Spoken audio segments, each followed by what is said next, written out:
Hello everybody, welcome to the channel. My name is Kathy Jarvis, and today we are going to freeze beet tops.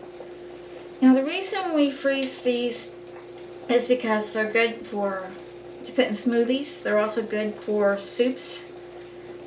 And what you need to do is find the most tender and leaves that are not blemished. Now this is my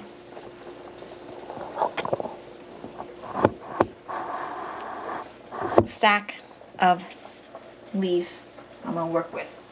First thing you need to do is wash them. Make sure that they don't have any bugs or any eggs on them or anything. And just pat them dry with a towel. Discard any that you don't want. You only want the high quality ones in your soups. You wash these, leave them dry, pat them dry.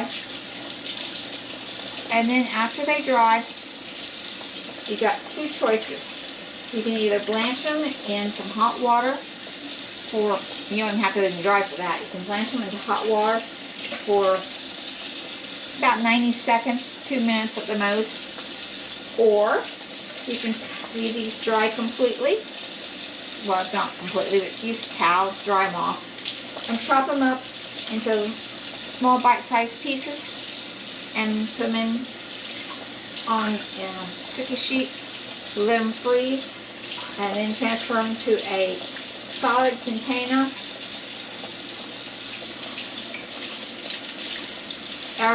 That's freezer, that's good for freezer. And label them, and they'll be good for up to 9 months in the freezer. What I like about the doing them that way without blanching them is that you can just grab whatever you need, because you've frozen on a cookie sheet beforehand, so they're not all clumped together. You can just pull out what you need for each meal. Whereas if you blanch them and put them in, then they come out as one big bunch, and you have to use the whole bunch at one time. So that's how easy it is to freeze your greens for this winter. And as you see, we've got quite a few here. I only use the tender, younger leaves. I don't use the older ones for anything that has any holes in it or bleed or that feel really tough or have any blemishes on them, like this one.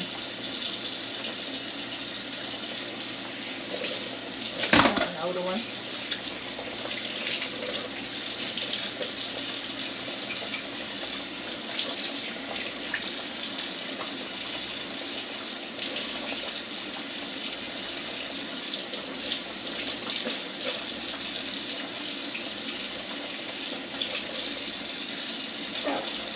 Take a towel, pat these down.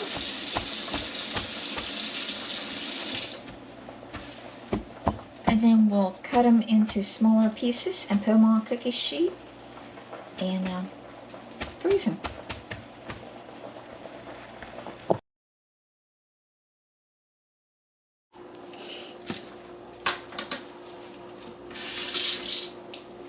Okay, we got our beet greens all washed. And what you're basically going to do is just pat each one dry. Kind of cut it into bite-sized pieces. And put them on a put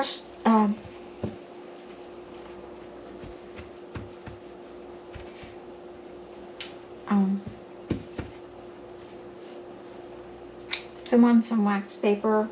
You can, if you want to, you can cut the main stems out.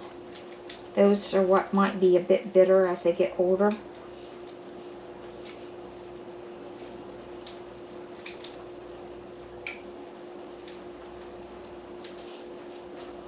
Try to keep them as much single file as you can.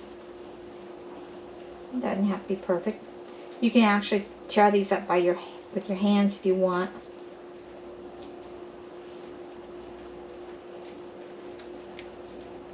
If you use the scissors, be careful not to cut yourself, because I already did that. Bled like crazy. Well, some people just can't be trusted with the tools. Sharp ones at that.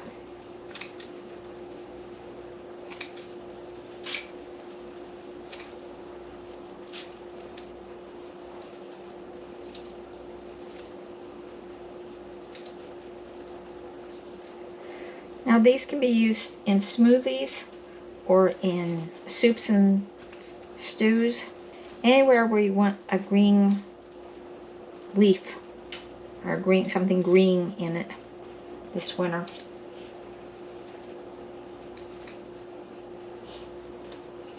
It can be used in pastas and lasagnas.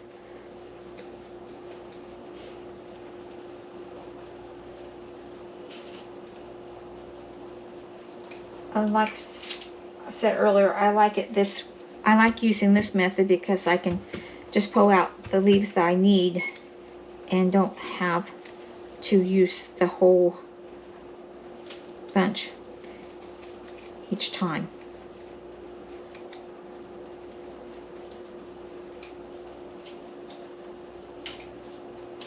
So just continue doing this, put them in the freezer, let them freeze, and then transfer them to a freezing container that gives them some protection, because they will bruise easily as they hit other items, other foods, and they will actually crumble.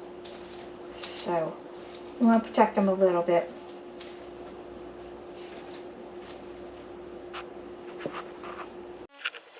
Alright, another way to prepare your greens is to take them and cling them, stack them like this, and then take the scissors and chop them through here, so you end up with a pile like that and a bunch of boiling water.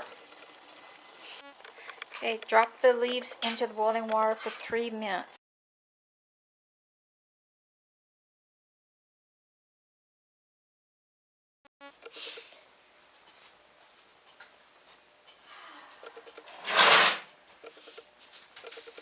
Alright people, we got all the beets done and the beet greens frozen.